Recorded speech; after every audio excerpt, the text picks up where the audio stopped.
Di antara banyak hal yang layak dipelajari dari pemerintah komunis China adalah sikap tidak latahnya. Mereka memang mau mempelajari apa saja dan dari mana saja.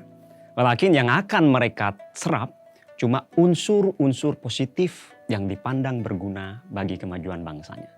Selain itu yang negatif akan mereka buang atau preteli untuk kemudian dimodifikasi sebelum coba dipakai.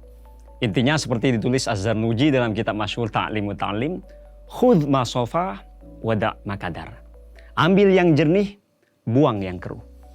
Contohnya terkait sistem ekonomi. Pemerintah komunis China menyerap unsur-unsur positif kapitalisme, tapi melempar jauh-jauh liberalisme. Lalu diciptakanlah apa yang mereka namai sebagai sosialisme berkarakteristik China. Sekalipun boleh-boleh saja kalau kita mau melabelinya sebagai kapitalisme KW.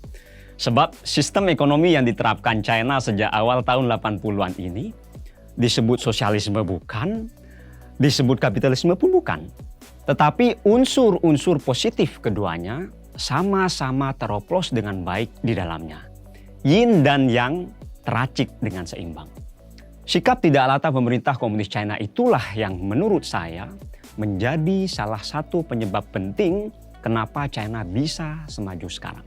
Saya Novi Basuki, penulis buku Ada Apa Dengan China, esai-esai agama dan politik China untuk Indonesia untuk segmen Cakuan Asumsi.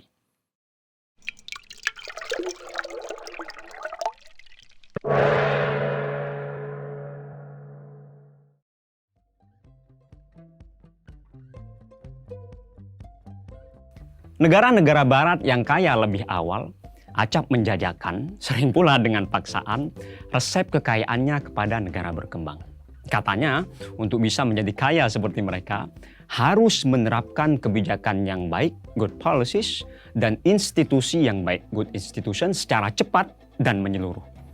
Yang dimaksud kebijakan yang baik itu terkristal dalam apa yang dikenal dengan sebutan konsensus Washington, yakni liberalisasi ekonomi. Sedangkan yang dikategorikan sebagai institusi yang baik ialah institusi yang lumrah ditemui di negara kaya, utamanya di Amerika, yaitu demokrasi. Padahal Ha Junchang mengungkap fakta sebaliknya. Negara-negara barat yang mempropagandakan liberalisasi ekonomi dan demokrasi itu sejatinya tidak pernah menjalankannya saat mereka masih melarat dulu.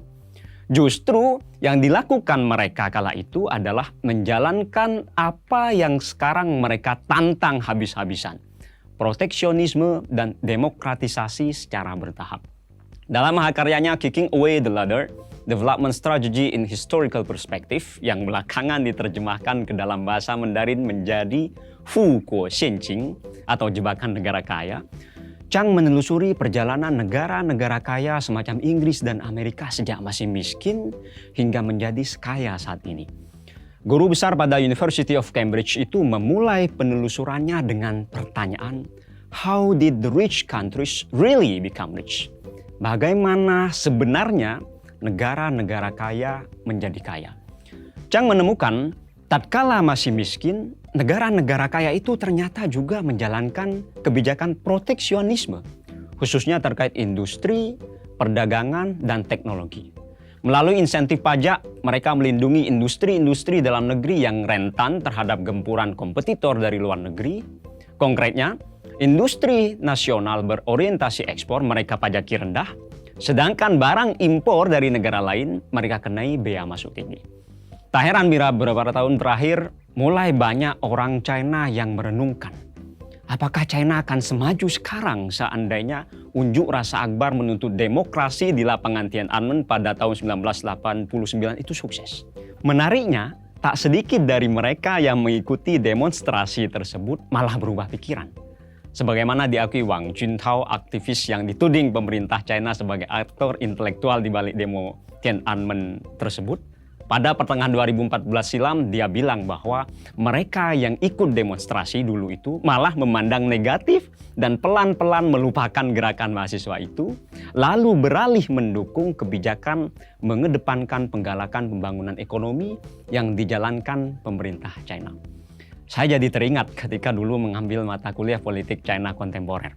Waktu itu saya kebagian presentasi mengenai perbandingan sistem politik China dengan negara lain.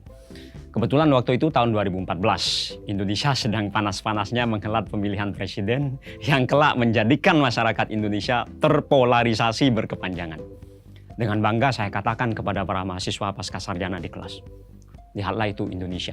Kami menerapkan demokrasi, bisa memilih langsung presiden kami sendiri. Kalian kan tidak bisa.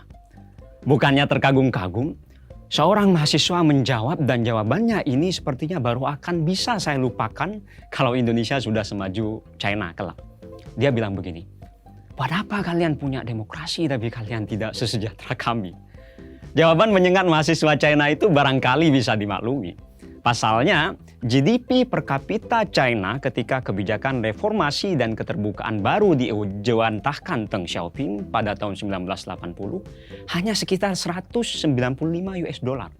Sedangkan GDP Indonesia jauh lebih tinggi, yaitu sekitar 492 US dollar. Namun pada 2020 kemarin, tatkala GDP per kapita China telah mencapai 10.500 US dollar.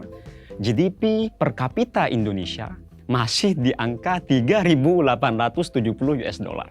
Berarti selama 40 tahun, GDP per kapita China naik 53 kali lipat. Sementara GDP per kapita Indonesia cuma 8 kali lipat.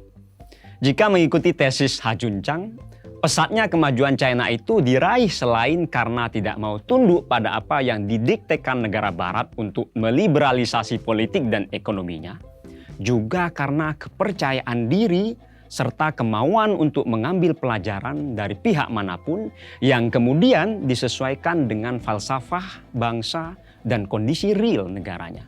Sedangkan lambatnya perkembangan ekonomi Indonesia boleh jadi karena sejak 1967, ini kata Kwik Kian Gi dalam penutup opininya di Harian Kompas pada 20 Oktober 2021 kemarin, pemerintah kita katanya secara sistemis dan konsisten terus menjalankan kebijakan ekonomi sangat liberal yang tidak ada mirip-miripnya dengan Pancasila dan UUD 1945 sebagai falsafah hidup berbangsa dan bernegara kita. Kalau benar begitu, jangan-jangan Indonesia telah terjerat jebakan negara kaya nih.